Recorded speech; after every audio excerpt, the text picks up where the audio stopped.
October 1st, and you know what that means. It's officially spooky season and National Taco Day.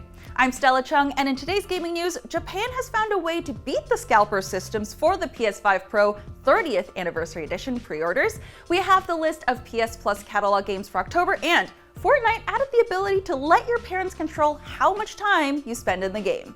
Grab your tacos and settle in because we've got a lot to talk about.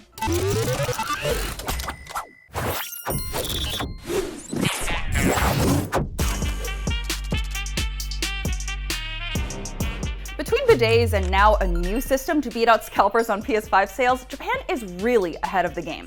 The PS5 Pro 30th Anniversary Edition was announced September 19th, and the console has already sold out in the West, with a ton of scalpers already putting up the special edition for heavily marked up prices.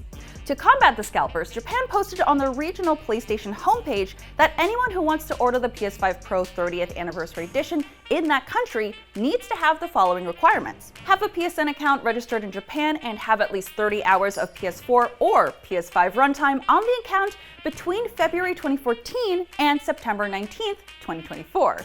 Honestly, this isn't a bad way to gatekeep consoles to actual fans and players who want to purchase these items and benefit from playing on these platforms. Scalpers have been running absolutely wild in recent years, especially with the launch of this current console generation back in 2020. Bots are able to snag consoles faster than humans could load into websites to even look at the product. Unfortunately, shopping bots in the US are legally allowed since the Bots Act of 2016 only made the bots that would purchase digital tickets illegal. Michael Driscoll, a data engineer, posted a report that showed that 10 to 15% of all PS5s sold in the US were bought by resellers in February 2021. Driscoll also estimated that scalpers had made $43.2 million in profit at that time. Do you remember when those resellers were bragging about all of their consoles they had stacked up in their houses ready to be sold? I remember those photos. It's really unfortunate that we aren't able to implement any laws against scalpers using bots to purchase physical goods and anything other than digital tickets. But PlayStation Japan may have found a quick band-aid fix for the 30th edition console release at least. Sony is only making 12,300 of these globally, so it's only fair that they give players an equal fighting chance to purchase the console. Some fans posted, "Good for the Japanese customers." This was from Redditor NXT-Doc1851. That would have been nice to implement for all the PS fans worldwide though. "That's pretty great," added JMask5. "Wish they did that here." Back in December 2021, there was a group of Democrat lawmakers that reintroduced a bill aimed at stopping scalpers and their bots for that holiday season that was dubbed the Stopping Grinch Bots Act. This act was pitched to enforce prohibition of bots, make it an illegal Federal Trade Commission violation to use any circumvention to rules in purchasing mass items, make it illegal to sell or offer any product obtained by the previously stated methods, and allow the FTC and state attorneys general to take legal action against these bad actors. This bill was originally introduced back in November 2019, but was stalled due to congressional committees. But the Stopping Grinch Bots Act did get support from Consumer Reports, the Consumer Federation of America, and the National Consumers League. Currently, this act has been introduced again in 2023 and is waiting to advance to the Senate for consideration. So, we could be getting closer to getting actual rules being set in place to prevent scalpers from thriving, but it seems to be a far-off deal so far. So, in the meantime, hopefully the US and other countries can implement security measures like what Sony Japan is doing to slow scalpers down. And you know what? Maybe Nintendo can implement something similar for the eventual Switch 2. Staying with PlayStation news, the list of PS Plus Essentials games for October has been revealed.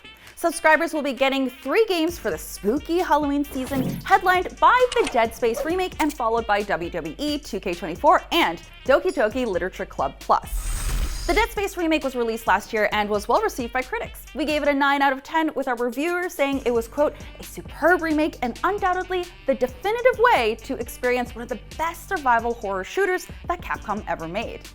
Rumor has it that a Dead Space 2 remake was in early stages of development before getting canned.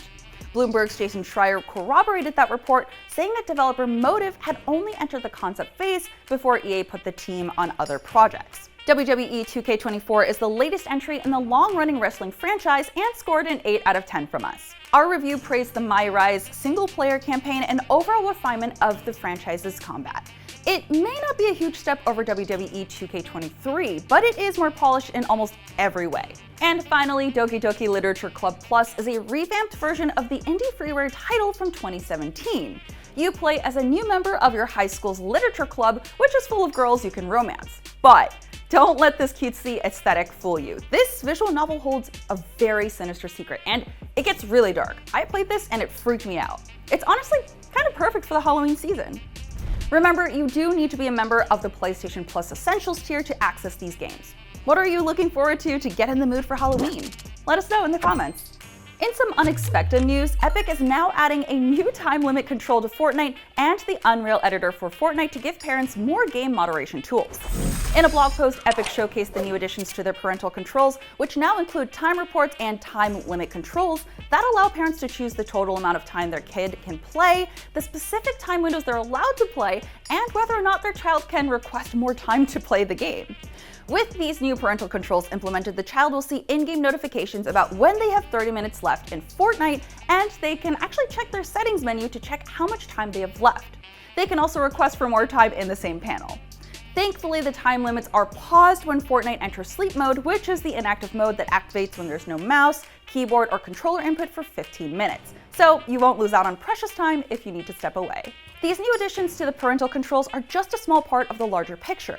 Parents can actually control whether or not their child's account can get friend invites, manage voice and text chat permissions, require a PIN for Epic Games payments, so that means no more spamming your parent's credit card for V-Bucks and all that, and so much more. While this might seem a bit strict, this might help a lot of parents teach their kids to manage their time on gaming wisely. There was a 2018 report that claimed Fortnite was behind video game addiction in kids, which is not surprising. Helping to adjust children's game times may help them continue to have a healthy relationship with gaming and other responsibilities. I just know that my parents would have absolutely loved this sort of control, but honestly, I don't think they would have let me play Fortnite at all if this was out when I was a kid. Oh well, good thing I'm an adult and I can ruin my sleep schedule for any game now. Take that, kids. Have you been able to get an order in for the PS5 Pro or the PS5 Pro 30th Anniversary Edition? Or did the scalpers beat you to it? Let us know. That was today's gaming news for October 1st. Be sure to follow IGN on all your socials, including Twitter, Instagram, Snapchat, YouTube, and whatever else you use. I'm Stella Chung, keep on gaming, and I'll see you next time.